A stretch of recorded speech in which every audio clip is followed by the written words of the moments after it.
Assalamualaikum warahmatullahi wabarakatuh. Kami dari kelompok 1 akan membahas tentang pengelolaan depresi, stres, dan bunuh diri. Selanjutnya saya akan memperkenalkan rekan-rekan saya. Dengan saya sendiri, Gun Gunawan. Di sebelah saya Muhammad Fajri Sukuna. Selawati. Penyebab stres, depresi, dan bunuh diri. Stres. Saat seseorang menghadapi kondisi yang memicu stres, tubuh akan bereaksi secara alami, yaitu dengan melepas hormon yang dinamakan kortisol dan adrenalin. Reaksi ini sebenarnya baik untuk membantu seseorang menghadapi situasi yang berbahaya atau mengancam sehingga bisa keluar dari situasi tersebut.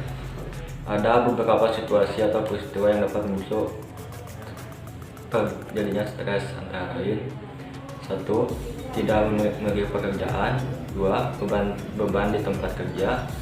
3. Akan menjalani wawancara pekerjaan. 4. Tak kunjung hamil ketika sudah cukup lama menikah. 5.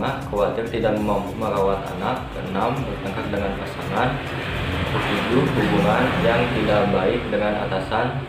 8. Menjadi korban pelecehan. 9. Akan menikah atau bercerai. 10. Diusir dari rumah. 11. Menjalani proses peradilan. 12. Menderita suatu penyakit yang berat atau sulit disembuhkan. depresi lebih sering dialami oleh orang dewasa dan penyebabnya diduga berhubungan dengan faktor genetik, hormon, dan zat kimia di otak. Beberapa faktor pemicu terjadinya depresi diantaranya mengalami peristiwa traumatis, memiliki penyakit kronis atau serius, mengonsumsi jenis-jenis obat tertentu, memiliki riwayat gangguan mental lainnya. Bunuh diri dibagi menjadi 5 tahap. Tahap pertama yaitu peningkatan diri, yaitu seorang individu yang mempunyai pengharapan, yakin, dan kesadaran diri meningkat dalam arti merasa ada tekanan, seseorang tetap merasa bisa mengendalikan diri lebih baik. Tahap kedua, pertumbuhan peningkatan beresiko. Profesor Budi menjelaskan yang dimaksud dengan pertumbuhan beresiko di sini adalah peningkatan resiko bunuh diri, misalnya secara internal tak merasa mampu atau merasa sendiri, sedangkan dari eksternal ini bisa dilihat dari banyaknya bulian yang diterima seseorang. Tahap ketiga, perilaku destruktif diri tak langsung, yaitu setiap aktivitas yang merusak kesejahteraan fisik individu dan dapat mengarah kepada kematian, misalnya melakukan aksi ekstrim seperti balap liar atau kegiatan berisiko lainnya.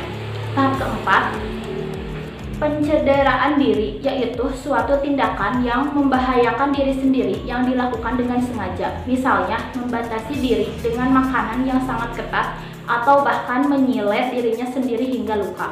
Tahap kelima, bunuh diri, yaitu tindakan agresif yang langsung terhadap diri sendiri untuk mengakhiri kehidupan. Menurut Profesor Budi, ada 3 hal perilaku diperhatikan. Pertama, bisa dari isyarat kata-katanya. Lalu kedua, dari ancaman yang mengatakan saya akan mengakhiri hidup. Terakhir, melakukan aksi bunuh diri dengan berbagai cara. Bunuh diri menderita mental seperti depresi, diantaranya mengalami kekerasan psikologis, misalnya perundungan atau bully. Kedua, penyalahgunaan nafsa. Ketiga, menderita penyakit parah. Keempat, memiliki tekanan batin, misalnya karena kehilangan pekerjaan. Kelima, mengalami kekerasan seksual. Keenam, kehilangan kerabat dekat atau anggota keluarga. Kelima, di penjara. Cara menghindari stres, depresi, dan bunuh diri. Ke-1. Hindari alkohol dan nikotin. Hindari atau setidaknya kurangi konsumsi nikotin dan minuman apapun yang mengandung alkohol dan kafein. Kedua, makan makanan yang baik. Makan makanan yang seimbang dan mengikuti diet yang sehat sangat membantu dalam mengatasi stres. Atur diet Anda dengan banyak sayuran dan buah-buahan. Konsumsi makanan seperti almond, pisang, susu. Dalam diet Anda akan kemampuannya mengolah tingkat stres Anda coba hindari makanan dengan bergula dan tambahkan ikan dengan kadar asam lemak omega 3 yang tinggi ke dalam makanan Anda. Ketiga, berolahraga secara rutin.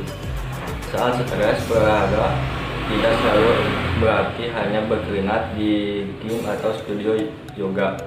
Bisa jadi berjalan kaki singkat di sekitar kantor atau bahkan di sekitar rumah Anda di malam hari. Berolahraga melepaskan endorfin yang meningkatkan suasana hati yang membantu meningkatkan suasana hati Anda. Keempat, tidur cukup. Tidur merupakan bagian integral dan kesehatan mental kita. Tidur kurang dari 7-8 jam adalah salah satu faktor kunci bagi stres. Kelima, dengarkan musik. Ketika Anda sangat stres, coba beristirahat dan mendengarkan musik yang menenangkan. Penelitian telah mendukung efek positif musik pada otak dan tubuh, seperti menurunkan tekanan darah dan mengurangi kortisol, hormon yang terkait dengan stres. Keenam, kelola waktu Anda dengan baik. Beberapa faktor penyebab stres terbesar berada di belakangan jadwal atau memiliki lebih banyak komitmen daripada yang bisa Anda tangani. Sebagian besar individu yang menderita stres menunjukkan pekerjaan sebagai faktor pemicu. Jadi poin penting di sini adalah bekerja hanya pada tugas-tugas yang penting dan membuang sisanya atau mendelegasikan kepada seorang juga. Ketujuh, minum teh. Saat stres, buatkan secangkir teh hijau untuk diri sendiri. Minum teh hijau ketika Anda sedang stres dapat membantu Anda menghilangkan stres. 8. Cari bantuan. Mengatasi masalah sendiri bisa membuat semakin stres. Jika Anda memiliki masalah dalam menangani beberapa masalah, maka alih-alih menekankannya sendirian, lebih baik untuk mengambil bantuan dari seorang yang profesional yang dapat membantu membimbingi Anda melalui perjalanan Anda. Cara mencegah depresi dibagi menjadi 5 tahapan. Tahapan pertama yaitu hindari kebiasaan menyendiri dengan mencari komunitas yang baik. Tahapan kedua, buat hidup lebih sederhana dengan membuat perencanaan panjang atau pendeknya. Yang ketiga, berolahraga secara teratur minimal 3-5 kali dalam seminggu dalam durasi 30 menit. Konsumsi makanan bergizi seimbang dan pola makan yang teratur. Buat hidup lebih santai dan hindari stres. Yang terakhir, hindari minuman beralkohol serta obat-obatan terlarang.